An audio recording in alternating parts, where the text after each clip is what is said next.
Ru Elohim vai para o grego para Pneuma Theon, Espírito de Deus.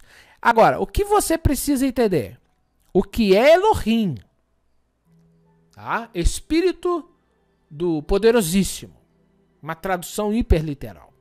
Tá? Porque Deus, na linguagem de hoje, isso que eu quero dizer também para vocês, que hoje as palavras estão tomando uma conotação diferente. Nós temos que ter muito cuidado com isso aí, porque as palavras que foram escritas aqui em Gênesis 1, Verharetz, Hayetator, Vavor, Verrosh, Alpeneteron, Veru Elohim, elas têm um significado dado nesta época. Ele não, a expressão Rua Elohim não pode ser mudado, porque hoje em dia as pessoas entendem Deus de uma forma diferente. Entende o que eu estou querendo dizer? E o Espírito de Adonai está sobre mim. Sobre quem? É o texto de Yeshua. Todo mundo sabe isso. Yeshua está na sinagoga, ele pega esse texto e diz, e o Espírito de Adonai. Então nós temos aqui o Espírito de quem? Não é a Trindade, gente. É o Espírito do Criador. Está aqui o tetagrama. Só que no português só vai aparecer Senhor. Mais uma vez, os gregos vão ocultar o tetagrama. Porque eles colocam Kurió.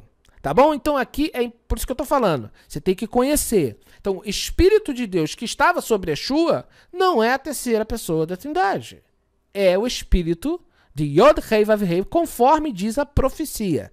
Sendo Yeshua batizado, saiu da água, e eis que abriu os céus, e o Espírito de Deus descendo como pomba. Não vou entrar em questão aqui, mas olha só. Espírito de Deus. Lá em Isaías, a profecia diz que ele foi ungido com o quê? O Espírito de Deus. Lá em Atos, Pedro diz que Yeshua foi ungido pelo Espírito do Pai. Então fica muito claro aqui que o texto de Isaías 61 fala do Espírito de Yod Hei Vav Hei. Só que no Novo Testamento aparece Espírito Rua Elohim. Então, Rua Elohim, Rua Yod Hei Vav Hei está falando a mesma coisa. E Rua HaKodesh também. Então, Pneuma Hagio é a mesma coisa que Ru Elohim ou Kiru Adonai. O que acontece? Quando Yeshua sai do Rio Jordão, cumpre Isaías 61. E lá vocês viram que eu mostrei no texto hebraico, está Ruach, Adonai e Yod Hei Vav Hei. Espírito do Senhor, poderia traduzir assim, Espírito do Senhor Yahuwah. Tá? Se eu quiser traduzir Senhor como meu chefe, eu posso. Meu poderoso. A King James traduz como soberano. Espírito de Yahuwah, Espírito soberano de Yahuwah. Espírito soberano de Yahuwah. Ele traduz assim. Então, Espírito do Senhor Yahuwah. Uma tradução possível. Então, mas ali tem três palavras. Ruach, Adonai, que aí pode ser Adoni, e Yod Hei Vav Hei. Isaías 61, que o grego coloca, tira a expressão, uma das expressões, porque as duas para o grego vai ser a mesma. Adonai e o tetagrama eles traduzem por Kurió. Então, mas tem duas expressões hebraicas, então as duas não são a mesma coisa. Adonai é uma coisa e Yod Hei Vav Hei é outra coisa. Yod Hei Vav Hei é o nome pessoal, Êxodo 3,14. E Adonai vem de Adon, Senhor. Então você observa que o grego remove um nome ali do texto. Então Yeshua foi ungido com o espírito de Yod Hei Vav Hei, que está lá em Gênesis 1, 2. E o Espírito de Deus pairava sobre as águas. E outra expressão também, Espírito Santo. Então, por exemplo, eu posso falar Espírito Santo, eu posso falar Espírito de Deus, eu posso falar Espírito de Yahuwah, que eu estou falando do mesmo Espírito.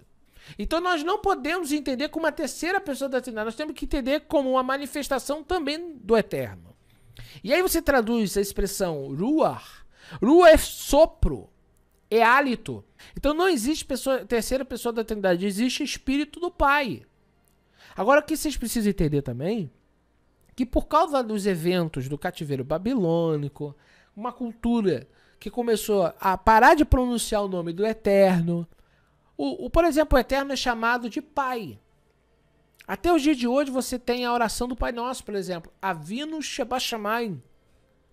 Sabe, eu estou falando do Pai sem usar o nome dele. Eu estou me referindo ao Pai dos céus. Avinu, nosso Pai. Pra você saber sobre o Criador, você não pode começar com a ideia do Novo Testamento isolado.